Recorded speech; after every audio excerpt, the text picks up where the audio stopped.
Can you see the slide? Yes, sir. Yes, sir. Okay. Yes, I sir, think the I recording has finished. started. Okay. I think we finished slide 16 of interpersonal behavior. So we'll start from slide 17 and then we'll go into the next slide. Next presentation. So far, I think in the last class, I took the class on formal and informal groups and interpersonal behavior. Today, I'll take the class on stress and counseling, in addition to finishing this slide here, this chapter today. So, smooth relations is very important in an organization. Everybody must have a smooth relationship with each other. You as a manager with your employees, you with your bosses, with your parallel managers, everybody should have a cordial relationship. And there are certain things that you can utilize as a manager to ensure that smooth relations prevail amongst all members working under you. Emotional intelligence in this aspect will play a vital role. Understanding others is one of the major gains of emotional intelligence. You should be able to read people's mind.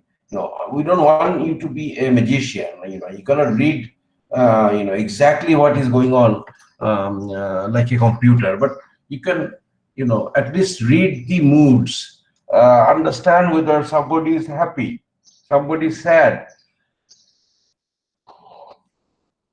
whether somebody is excited, or somebody is behaving different.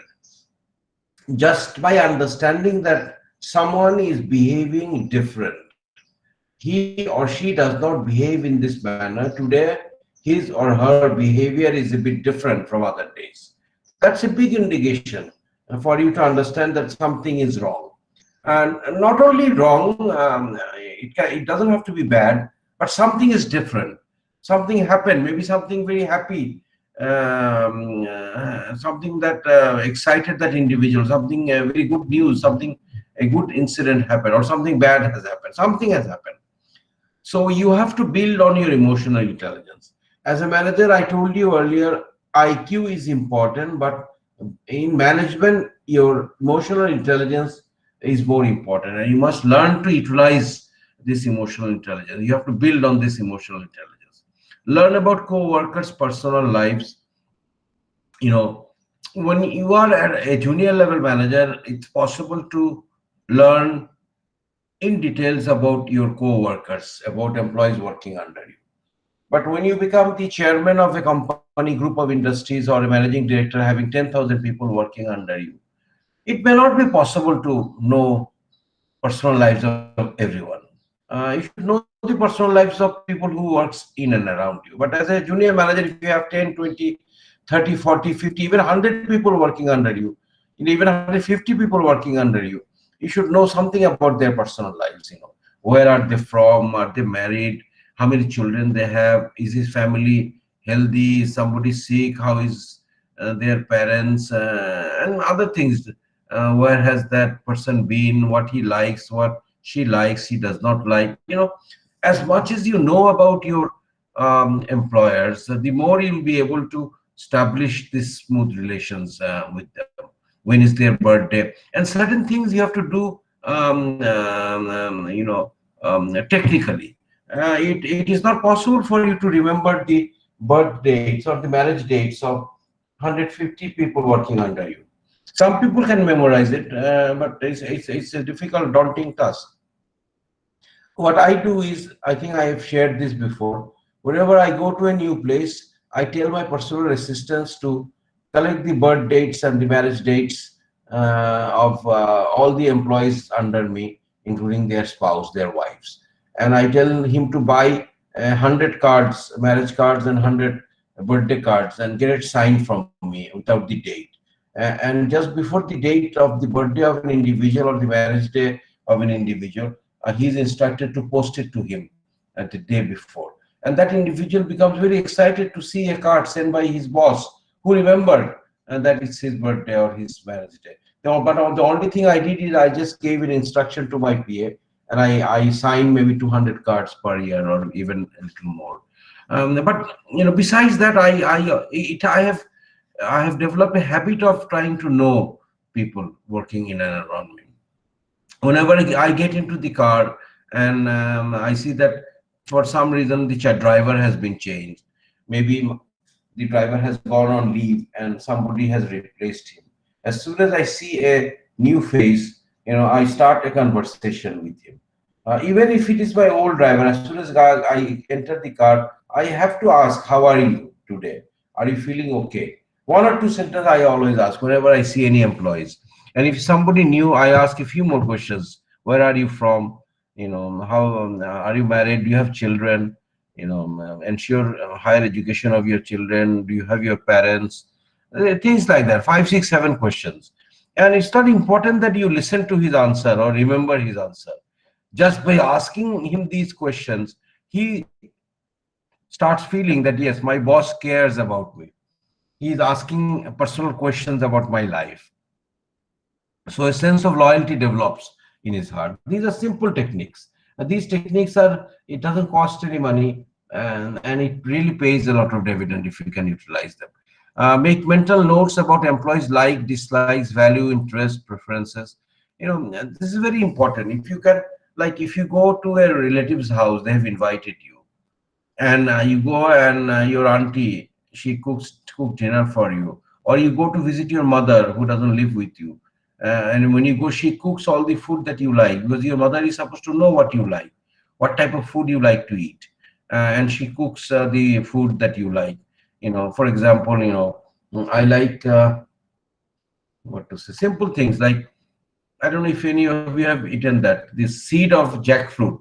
You cut it into small pieces and you cook it with dried fish, shutki mach, or data, or shazna, dal with shazna, or simple things. I like pui shak.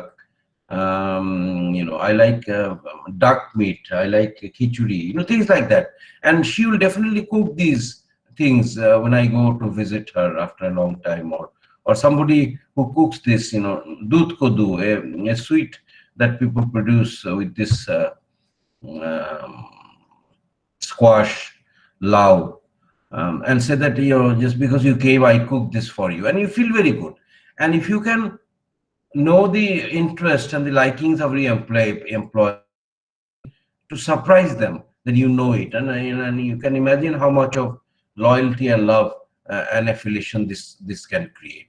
Remembering, if somebody says that they like a movie that I enjoy, like I watching, or they like an actor or an actress that I like. Common things that you have, you like together. And if you can remember that if you're giving a gift or an award to an employee, and you know that he or she enjoys reading Humayun Ahmed, so you give her a set of books written by Humayun Ahmed, and these are certain things that really makes a lot of difference. It may sound silly, it may sound very simple, but actually it has a lot of dividend. Monitoring other people's degree of job involvement, mood level, commitment, satisfaction. You have to keep your eyes and ears open, and you have to look out towards your employees, and you see try to understand their mood level. I try to understand their job involvement, their commitment, their satisfaction, and you try to see whether it is consistent or not. And if it is not consistent, there is some change for a couple of days or a day, you know that something is wrong. Developing and applying their facilitative skills in a variety of social settings, and developing and applying facilitative skills, the skill that allows you to apply and exploit or utilize the skills that you have, the capability that you have, with different types of people in different types of social background, social setting. In any situation, you should be able to facilitate the skills that you have inbuilt in you. Organizational politics. Politics, to us Bangladeshis, it sounds like a very negative word, because the politics that we are used to unfortunately is not very smooth. There are a lot of you know aggression, there is a lot of violence, there is a lot of corruption that we have seen in the past involved in politics. But this politics is not the politics that we are normally used to knowing. This is organizational politics, and this is not all bad. In fact, this is not. This is quite good. I had a two credit course when I did my MBA in USA on organizational politics. Here, organizational politics refers to a certain kind of intentional behavior that managers does. Managers behave in a certain fashion. Why? In order to strengthen their influence over their employees and get their own interest successfully done or achieved. And this interest, if it is organizational interest, no problem. If it is a personal interest which may be bad for the organization, that is where there is a problem. So organizational politics is the acting or the intentional behavior that managers does to increase their influence, state of influence amongst the employees, and also to achieve some interest. And this interest should be organizational interest. And there is nothing wrong in that, because the managers would want to have influence over their employees. They want their employees to listen to them, because they are the ones who will give instructions, give orders to do certain things which will ultimately help in achieving the department goal or the organizational goal. And if the interest is achievement of the department goal or the organizational goal, there's nothing wrong in this politics. Now, there are, your political skill will consist of a number of key dimensions, a number of four actually dimensions your political skill will compose of. Number one, being socially astute, accurately perceiving and understanding what is taking place in social interaction. Being socially astute, it means having the ability to understand the situation, social situation. You should be able to, by seeing, or being present in a situation, in a gathering, you should be able to actually understand what is going on. Accurately perceiving, accurately understanding, correctly understanding what is taking place in a social interaction. What does this imply? What is the meaning of this? That kind of insight you must have. In a social setting, you should be able to understand the situation. That is what is being socially astute. Having interpersonal influence, adapting one's behavior to most effectively elicit a desired response from others.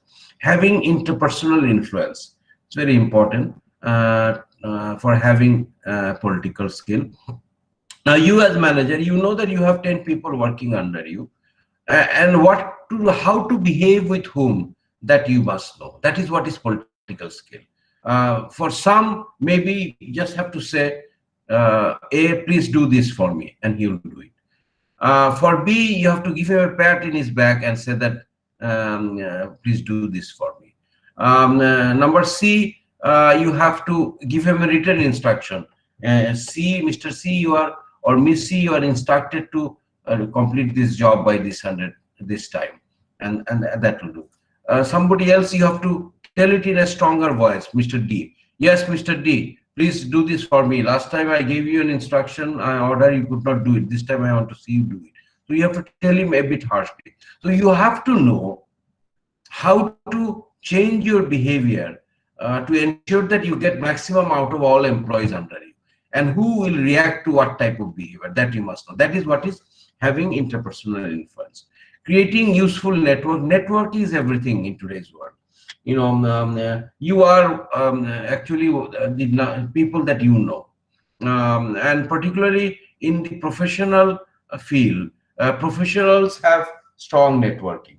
And if you're an engineer, you should have networking with all the engineers. If you are an artist, you should have networking with all the artists. If you're a doctor, with the doctors group. So within your profession, of course, you will have network with other friends and relatives and all that. But primarily you will have this network with people from your same profession. Expressing sincerity, exhibiting honest and authentic intention in one's interaction with others, such that they trust you. So, expressing sincerity is very important. People cannot actually hide sincerity. You as a manager, you will not be able to hide sincerity for a long time, because a lot of people will be observing you. Sincerity is something which you will be exposed today or tomorrow. So you have to be honest. You have to be authentic. You must not be hypocrite in the interactions with your employees. And this sincerity is very important for political skill, because you want to have increase your influence in your employees. And if your employees knows that you're sincere, you're an honest man, only then you will be able to have influence on them. But if they know that you're a fraud, you're a hypocrite, whatever you do, you'll not be able to gain their trust. You'll not be able to gain influence over them. So that is very important. So, political skill is still controversial.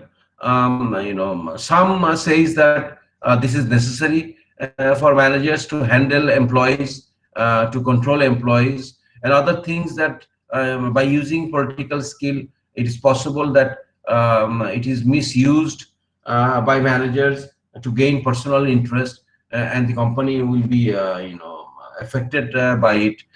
So it's still under debate, under argument, whether political skill is actually good for an organization or bad for an organization. And you can have logic for both sides. But you really have to think, does it help or it does not help? And I think utilizing it properly, having proper control over it, it's actually, it will depend on individual to individual probably.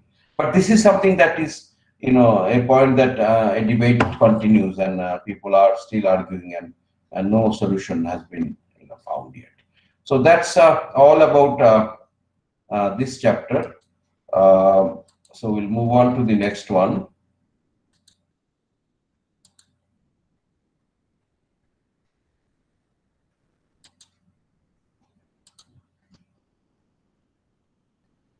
Stress and counseling.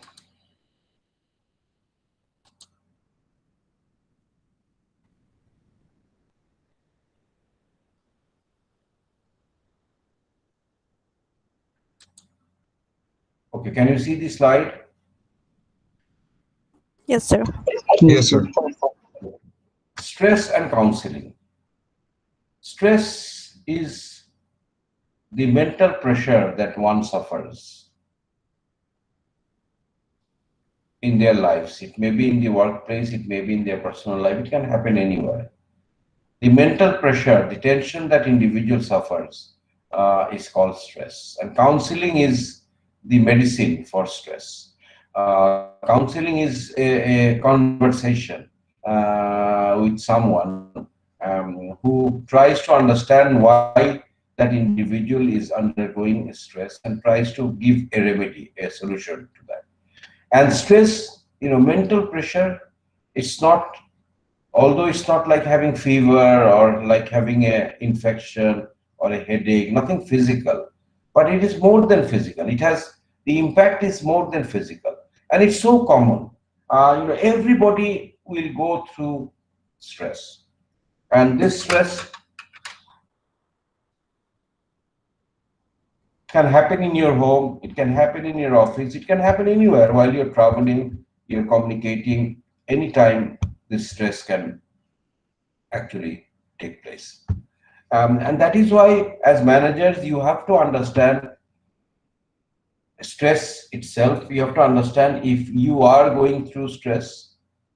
You have to understand whether your employees are going through stress. You have to understand why they are going through stress, how to reduce the amount of stress that your employees are going through, how to counsel, what is the procedures, what is the system, what are the types of counseling.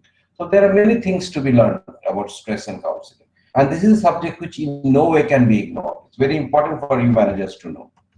Now, what is stress? Stress is the general term applied to the pressure people feel in life. So this is the pressure that people feel in life. The presence of stress at work is almost inevitable in many jobs. So And life is like a wave. Sometimes you'll have stress, sometimes you'll not have stress, and but you'll have stress today or tomorrow, and there is no doubt about it. But however, individual differences account for a wide range of reaction to stress. But people will react differently to stress. Everybody will not react in the same fashion. Reaction to stress will be different from people to people. If somebody is stressed, they may start smoking, they may increase smoking. If somebody is stressed, they may stop eating, lose appetite, or they may increase eating more.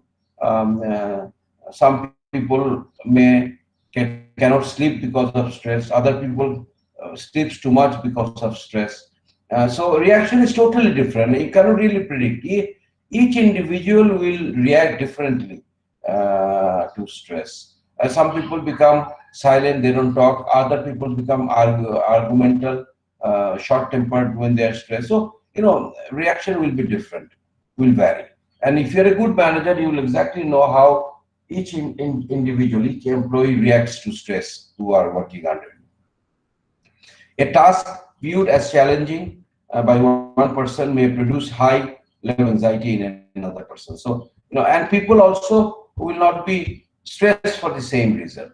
For someone, some things are very simple to do. For others, it's not simple to do. Now, if you, for example, somebody who cannot swim, if you tell them, okay, I want you to just swim 10 meters and bring me the ball that is floating on the water. If he cannot swim, he will be stressed because he knows that if he goes down in water, he may drown and he may die. But somebody who can swim, he will just jump and get the ball for you, no problem for you. For someone who is physically strong, if you tell him, please carry my bag and bring it to my room, which is 20 kilograms weight, no problem for him. If somebody who is in a wheelchair or who is a broken back, who is weak, if you tell them to bring your bag to your room, they will become stressed because they will not be able to do it. Somebody who is good at writing in English language, if you tell them, okay, write me an application, no problem for him in English. If somebody who has not studied in English, if you tell him, write me an application in English, he'll be or she will be stressed because she has to go to someone translated.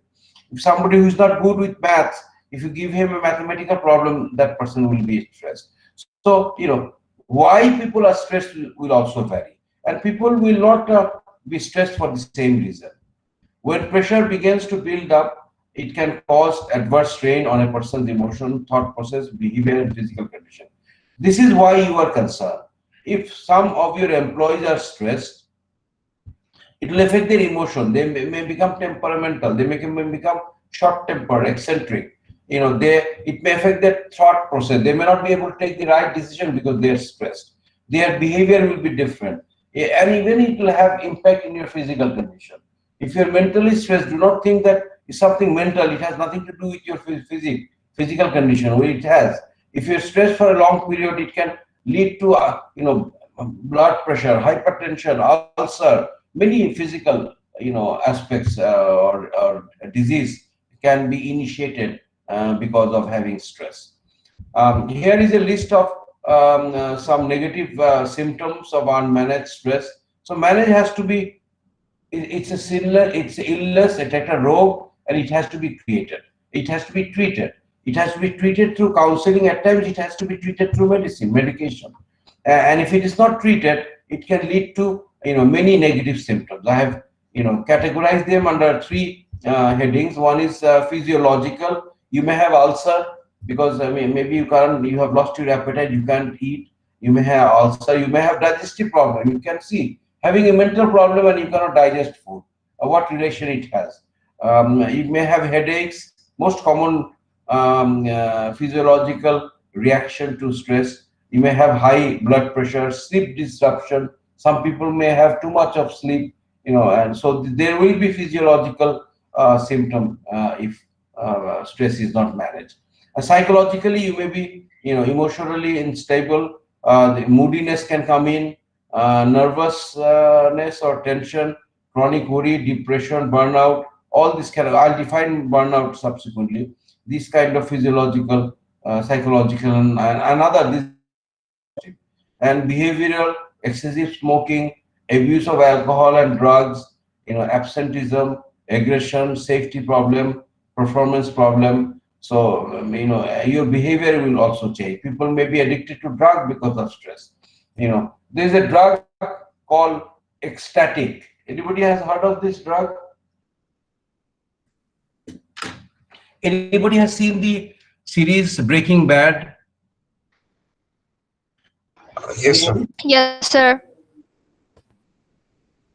Have you seen all the seasons? Yes, sir. It's a very exciting. It's one of my favorite series.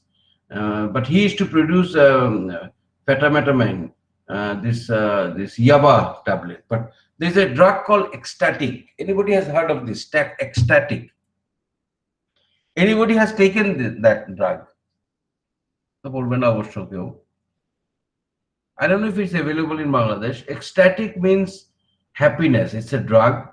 And, when I was doing my mission in Liberia, you remember the story of that Croatian girl who used to work for an NGO I referred about.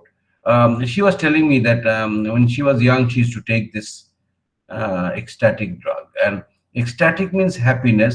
If you take that drug for a certain period of time, you'll feel very happy. The Sir, I first think time, it's ecstasy. ecstasy, sorry, not ecstatic, ecstasy, yes. Yes, sir. That's very good. Have you ever tried it? No, sir, I heard about it. It's a synthetic drug. That's all I know Yes. about it. Yeah, it's a synthetic drug, ecstasy. Ecstasy means happiness. And if you have that drug, she was telling me that the first time I took it, I felt happy for the entire day, 24 days, 24 hours. And then I felt sad for about 1 hour. So this medicine, this drug makes you feel happy, but it is followed by a brief period of sadness. And the more you take it, the amount of time you feel happy reduces, and the amount of time that you feel sad increases. And she was saying that I should take it regularly. And there was a time when I used to have 6 hours of happiness followed by 6 hours of sadness. And then I decided, no, this is not worth it. Because if I have same amount of happiness and sadness, then what is the use of having this ecstasy? So, drugs have other impacts on your body, on your mind, but stress can cause you to start taking drugs. So it's a serious problem. And these are just this list is not exhaustive. Many other negative symptoms can be a result of uncontrolled or unmanaged stress. Extreme product of stress is burnout, trauma, workplace violence. I'll talk one after the other. What is burnout? If you burn a piece of paper, if you put it on fire, it'll burn, and it'll turn into ashes. It'll burn out. That is what is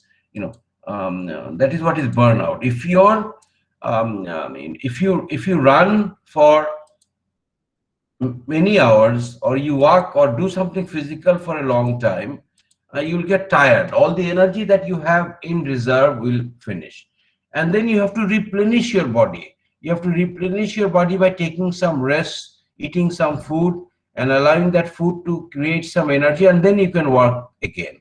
So there will be time when you become very tired. That is what is burnout. So mentally also, not only physically, mentally also, you can work and work and work, and after a certain time you will not be able to work, because you'll go through burnout. You'll exhaust all the mental energy that you have, and you cannot work any further. And we don't want you or your employees to reach that level. We want you to take a break before you reach the burnout level, because if you reach the burnout level, it will take some time for you to recover and gain the energy to work again. So burnout is a stage, a mental or physical state, where you are exhausted and you don't have any energy to continue to work, and you need some respite to recover. Workaholic, you're used to this word, workaholic, like alcoholic, doing something that you have no control over. Alcoholic is someone who cannot live without having alcohol, and it's a serious problem. It's a treatable problem. Workaholic is even serious problem. People who only thinks of work and only work and think nothing else but work. They don't have any personal life. They don't have any friends. They don't have any relatives. Ultimately, they'll not have any friends and relatives because the only thing they can think about and talk about is work, work, and work. It's an addiction. They cannot survive without work. And we don't want you to be workaholics. We want you to work hard. We want you to be successful in your career. But again, we don't want you to be workaholics. We want you to balance your life, prioritize your life, work hard when you're supposed to work hard, and then spend quality time with your family, with your parents, with your children, with your wife, with your siblings, with your friends. You must make a balance. So workaholic is a negative word, and we don't want none of you to become workaholic. Now, what are the symptoms and effects of burnout? How will you understand if someone or one of your employees um, have been burned out, whether they have actually exhausted all the energy that they have? There will be certain aspects in his behavior or her behavior that will indicate that they have gone through burnout. Number one, they are most likely to complain. People who are always complaining, there will be certain people who are very complain prone. I don't like people who always complains. I don't like people terror tales who always just complains. But again, there will be certain group of people. Most of the people will normally not complain, but if they go through burnout, they'll they're likely to complain more on everything, attribute their errors to others. They will not have the courage to take the responsibility for any mistake that has been done by them, and they'll try to refer the responsibility of that mistake to others.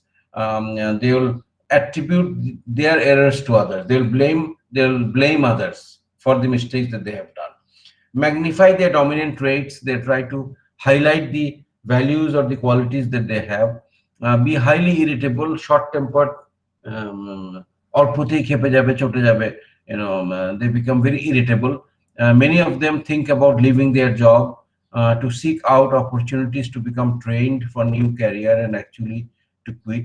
Some people, go through burnout and they, decide that they should change their career. This career is not suitable for them, and it may be true because some careers may not. If you don't enjoy doing that kind of work, you're likely to go through burnout very quickly because you're not liking it, you're not enjoying it, and this will burn more energy from you. So it's better that you change a career where you feel more confident, you feel more happy, and you have more energy to do that.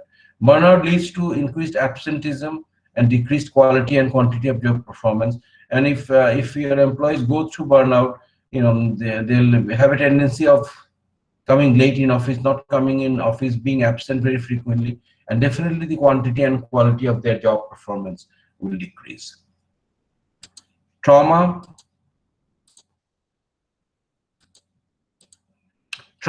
is not the physical trauma.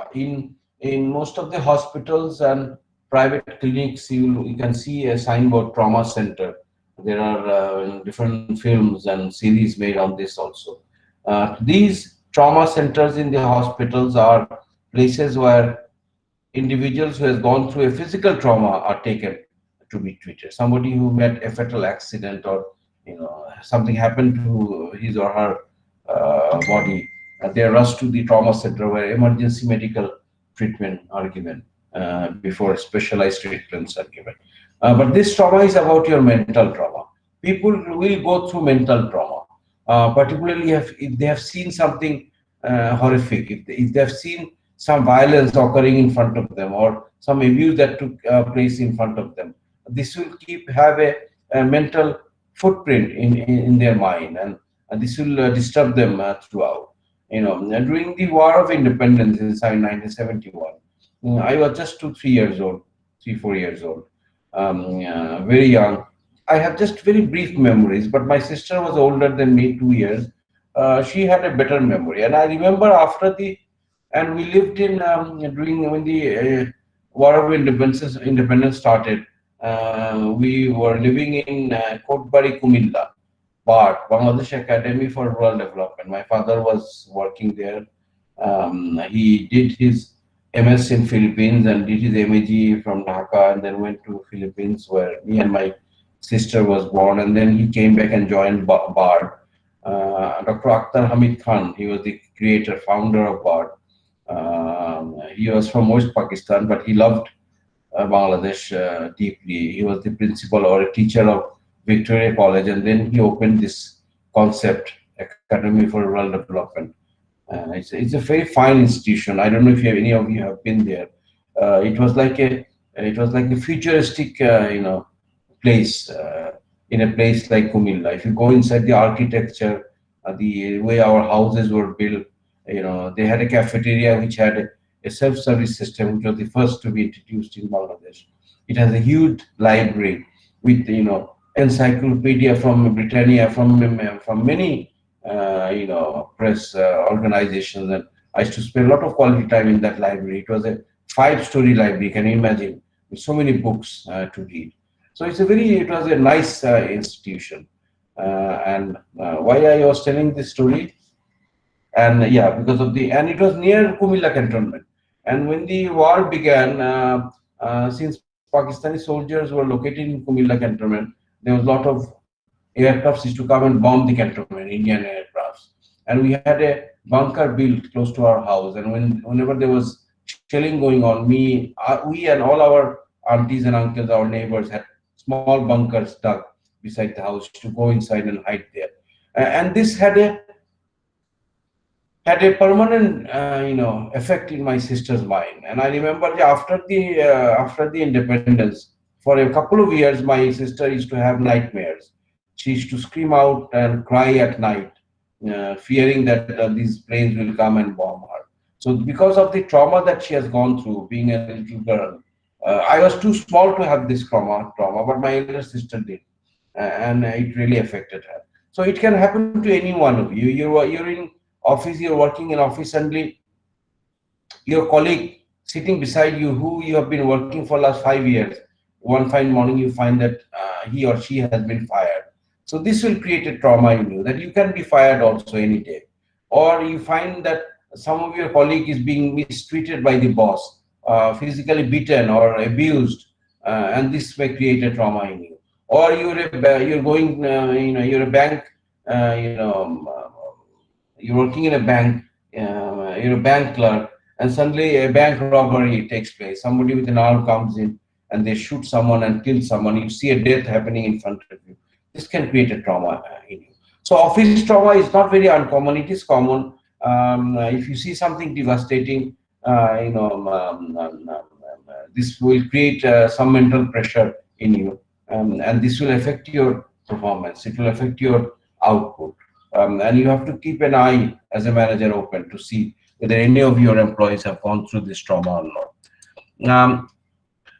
The causes of workplace trauma, there are certain examples, like it can arise from harassment at work. You may be harassed, or if there may be sexual harassment by male members towards female member. There can be sexual harassment against female members also.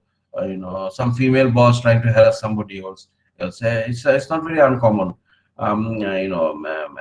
So harassment at work, you see someone being harassed beside you, this will create a trauma in you. Wrongful termination, as I said, somebody suddenly losing their job, somebody who has been working in that organization with loyalty for 10, 20 years, and suddenly they lose their job because of the pandemic or something.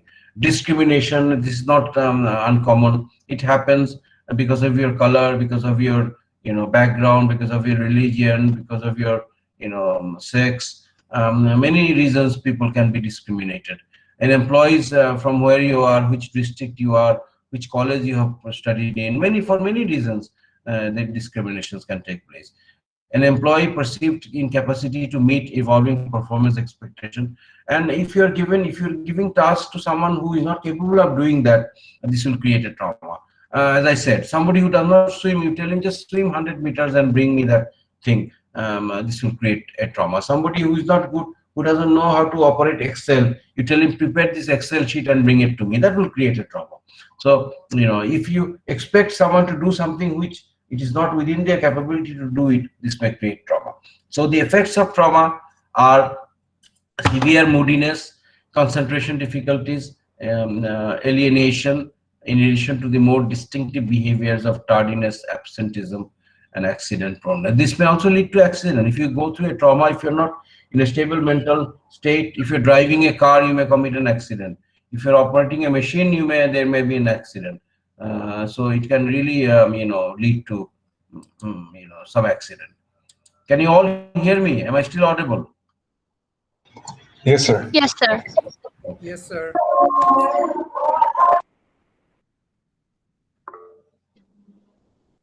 We'll take a break at 5 for Zohor, sorry, Asr, and then we'll continue. Okay, workplace violence, this can also happen. Manhandling is strictly prohibited. Even in the armed forces, you cannot beat someone. You can give them punishment by physical activities, but you cannot manhandle anyone. And even in the police, manhandling is the last resort. There are other techniques of interrogation, but workplace violence can happen. It happens. It happens in the domestic place where servants and helpers are being beaten. Even in the workplace, violence can take place. Another source of trauma and product of stress is the witness or the victim of workplace violence. Sometimes a troubled employee takes dramatic and harmful physical action against co-workers, managers, and company property. These violent anger-based acts can lead to unprovoked fights, destruction of property, or use of weapons to harm. And some people are crazy, without any reason, they'll go and start killing. In that day, in 8 people were killed in Indianapolis, I think DHL office or somewhere. Have you seen that news? In USA, Indianapolis, 8 people were shot in a DHL office. Yes, sir. So there are crazy people who will do crazy things. At times, dissatisfied employees may take drastic action. Maybe he thinks or she thinks that they deserve a promotion which was not given to them. So out of anger, they try to destroy, organizational property or cause harm to someone. So violence can take place. It can take place done by uncontrolled people, crazy people, or it can be done by sane people also. This workplace violence. What are the causes of stress? The causes of stress are called stressors. And as I said, that people will not be stressed for the same reason. People will be stressed for different reasons. Something which is very normal to someone may be very serious to somebody else. So since we are different, the stressors will also be different from individual to individual. Although even a single stressor may cause major stress, usually stressors combine to pressure an employee in a variety of ways until major feelings of stress develop. So, stress can happen because of one very serious cause, but usually it is a combination of a number of stressors, a number of reasons why you will develop a stress. In Discovery Channel, I often watch, air crash investigation. I don't know if you have seen that. They try to understand why an aircraft crashed and why these people died. It's scientific, and in most cases, I've seen that aircrafts, particularly passenger aircrafts, do not crash unless a good number of things don't work together. Because passenger aircrafts are supposed to be very safe. They have a lot of alternative safety measures. If one does not work, the second one will work, or the third one will work. And they have repeated alternatives so that accident doesn't take place. So unless many things does not work together, this aircraft is not supposed to crash. Similarly, in case of stress, a number of stressors have to work together. Only then this will create a viable or a considerable amount of stress in individuals. These are the certain causes of stress, and again, some of these may create stress in some and may not create stress in others. Work overload, if you work too much, if too much of work is being given to you, that will create stress. Time pressure, if you're not given enough time to complete the job, you have been given a job which should take you 8 hours, and your boss tells you, okay, I want you to finish it by 1 hour. It's not possible. If you create this time pressure, employees will become stressed. So you have to give enough time for that individual to accomplish or complete that particular task. Poor quality of supervision can also lead to stress. You need to monitor, you need to have a strict supervision on employees. Insecure job climate will create stress. People are losing job randomly. Somebody you have been working for a long time just lost his job. It may be that you will be the next to lose your job. This will lead to stress. Lack of personal control, inadequate authority to match responsibility. You have been given a lot of authority, you have been given a lot of responsibility, but not enough authority. You have been given to run, you are the manager of 100 people, and you're supposed to control them, get the job done by 100 people, but you have not been given enough authority. You have not been given the authority to promote any of them. You have not been given authority to reward any of them. You have not been given any authority to punish any of them. They will not listen to you. Without giving enough authority, you are giving too much of responsibility. This will lead to stress. Now, in the armed forces, we give authority at odd levels. Even if you're you're a battalion commander and you have 800 troops working under you, you can punish them. You can send them to jail up to 1 year. That authority you have. But in the civil, in the secretariat and the bureaucracy, immediate boss cannot punish. Somebody who does an offense, this will go up to the highest level, to the secretary. And this guy can also launch a case and win it and come back. And that is why people are less loyal. But in our service, you are bound to be loyal because your immediate boss can send you to jail. Your immediate boss, a major, can promote you and reward you and punish you. That authority has been given. That's why if we tell go and attack and risk your life, soldiers are bound to listen to that because that kind of authority has been given. If this authority was not given and only responsibility was given, then we would not be successful. Role conflict and ambiguity, there must not be any confusion. It must be clear who is responsible for what. There must not be any confusion. If there is a confusion, things will be done, it will be duplicated. A number of people will be doing the same thing or nobody will be doing that. So there must be a clear guideline. Difference between company and employees' value, this can lead to stress. If your value, your understanding, your ethics, your honesty differs with the honesty of the employees. Now you work for an organization which runs on bribes. It goes and pays bribes to different government offices to get contract, to get different jobs.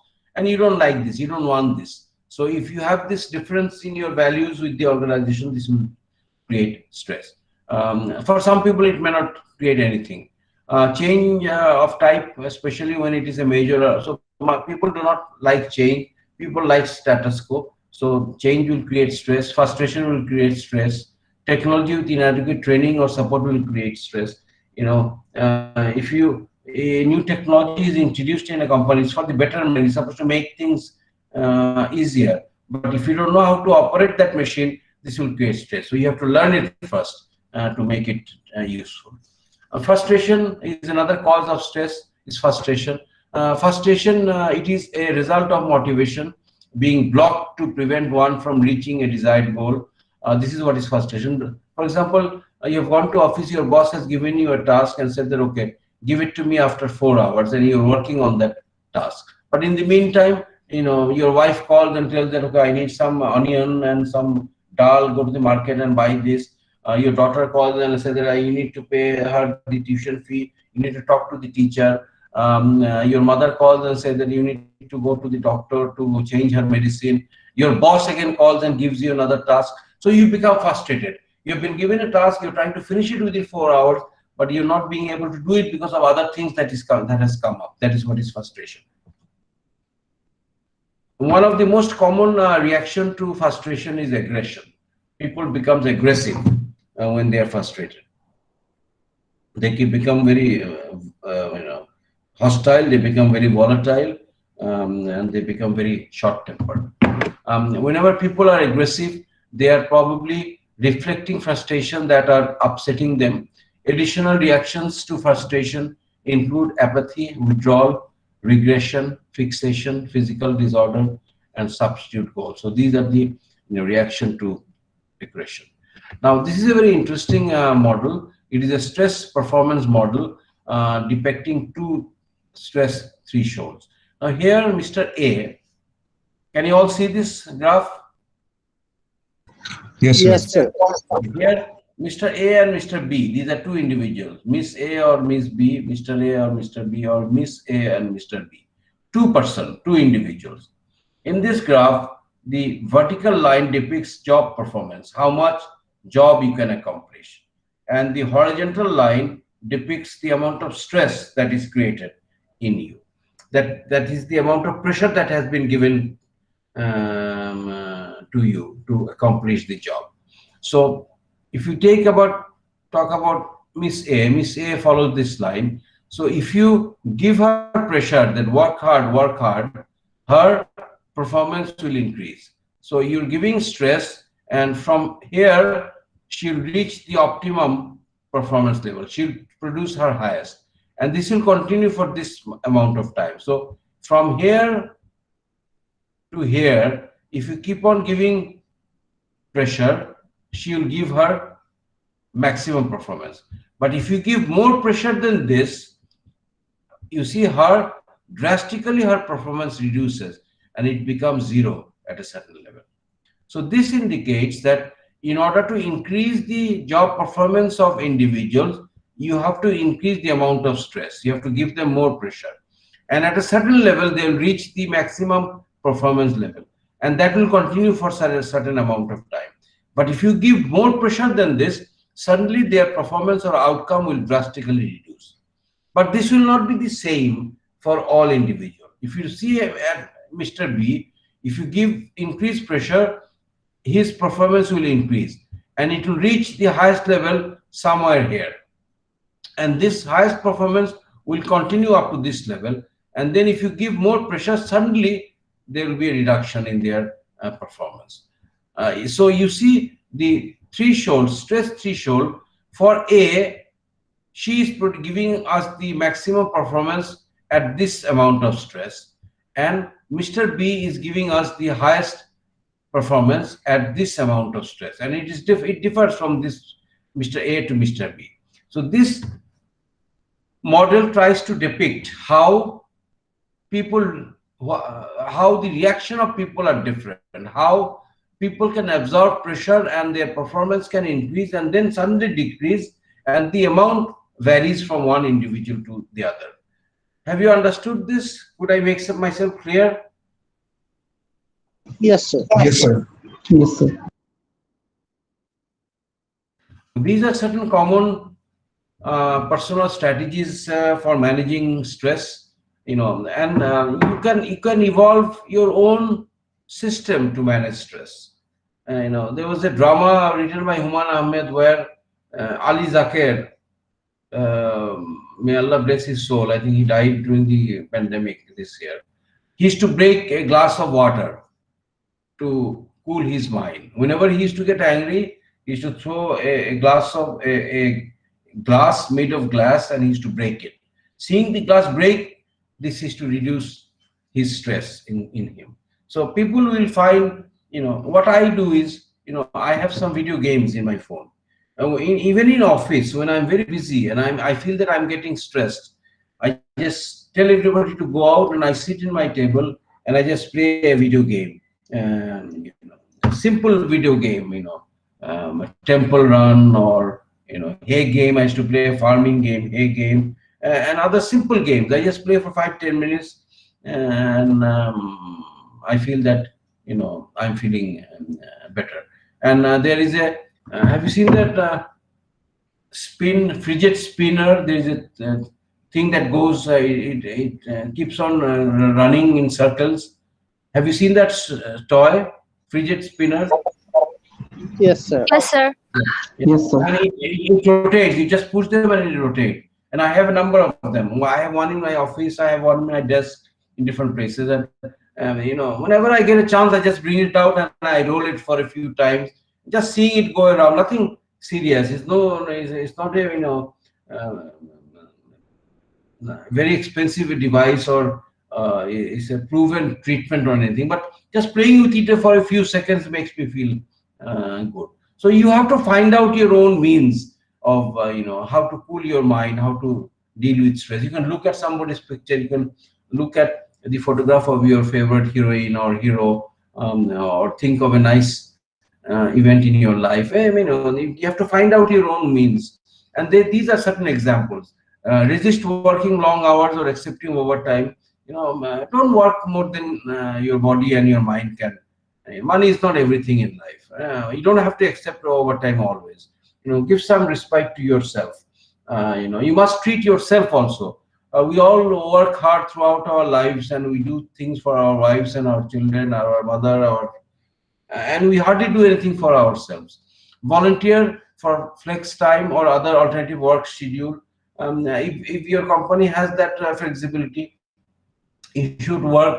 Your time should be suitable to your requirement. If you go to school, if you have classes in the evening, take the morning class. Or if you have a child that you have to breastfeed, adjust your time accordingly. So if the company allows, you should adjust your working time with fits your life schedule.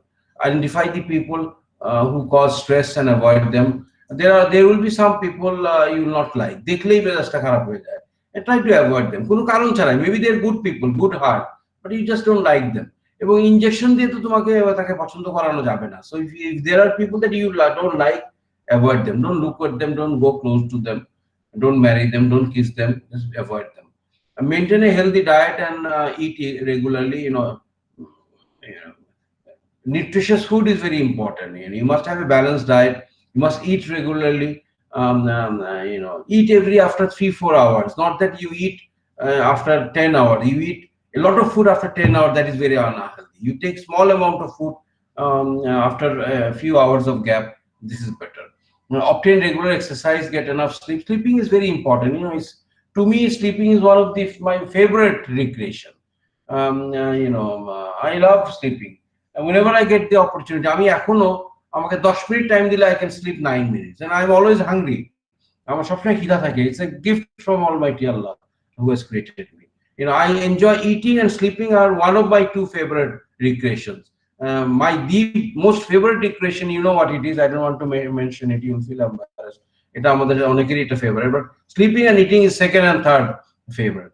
I also like to exercise. I like to walk. I like to play golf, and that's also a recreation to me. So find out your own means to treat yourself and your body. Avoid procrastination. কাজ আটকে রাখবা না, কালকে I'll do it tomorrow, I'll leave it for tomorrow. Procrastination means leaving work to be done which can be done today. Set reasonable goals for yourself. Develop a simple method of organizing things and adapt to it. These are simple guidelines. Step back from stress and decide whether you need to fight every battle.